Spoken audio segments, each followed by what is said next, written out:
says, well, the police can go there and pick it up for you.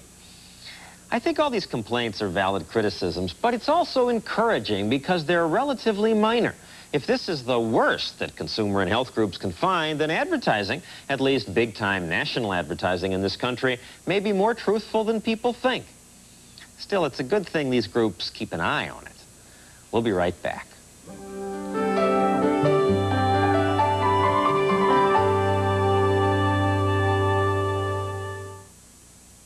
How do I know which company? I do the butt in the Bahamas.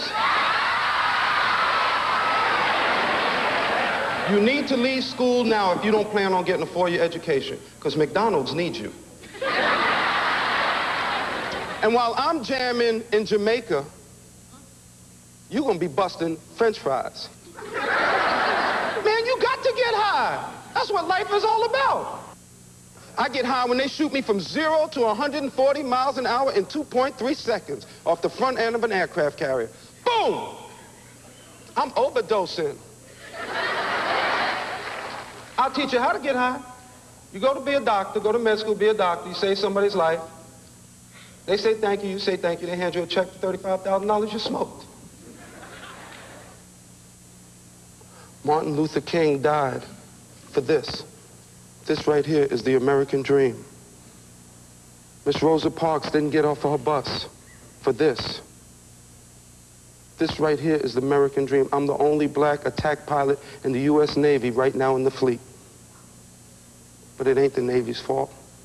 It's yours. Because you don't think you can be attack pilots, and you don't think you can be doctors. Well, now you do.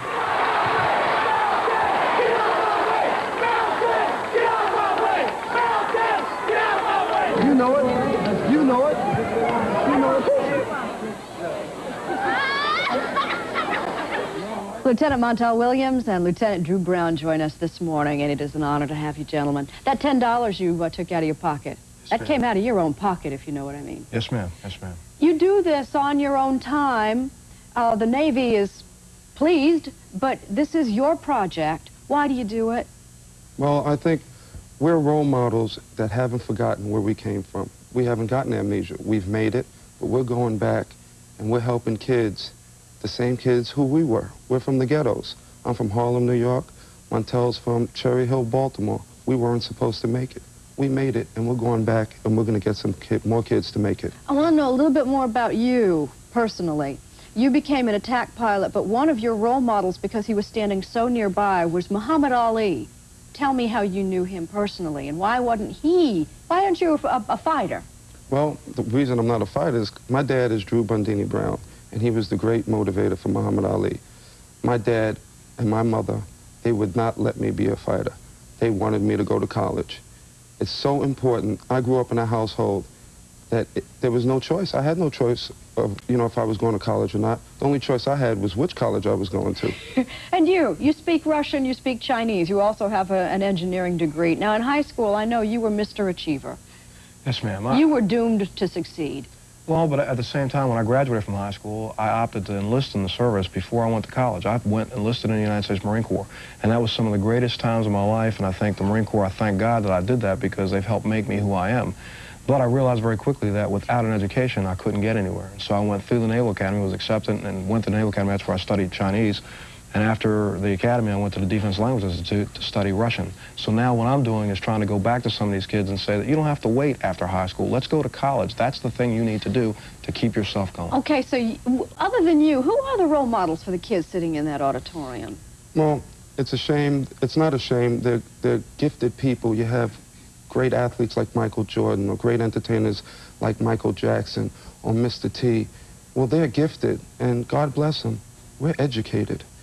And anybody can do what we're doing. Your value as role education. models, I don't think can be underestimated, but there are only two of you, and you can't be everywhere at once. And when you leave that auditorium after an hour, what happens? Is there follow-up? Well, we intend to do that, and I think Lieutenant Brown is... Yes, I just wanted to say that I'm incorporating a nonprofit organization called TAD, which means the American Dream.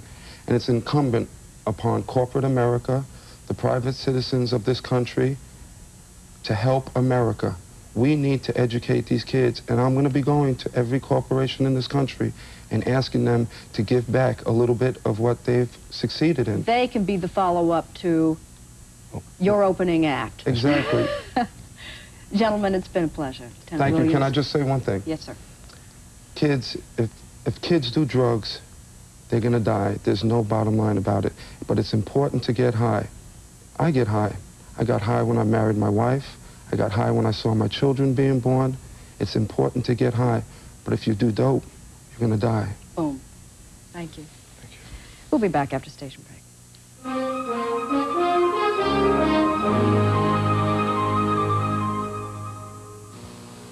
I love you. You didn't know that she was going to be on, and she I had didn't no know that you idea were going till to be last on. night. And we didn't know that Yeah. the two of you were brother and sister. Yeah.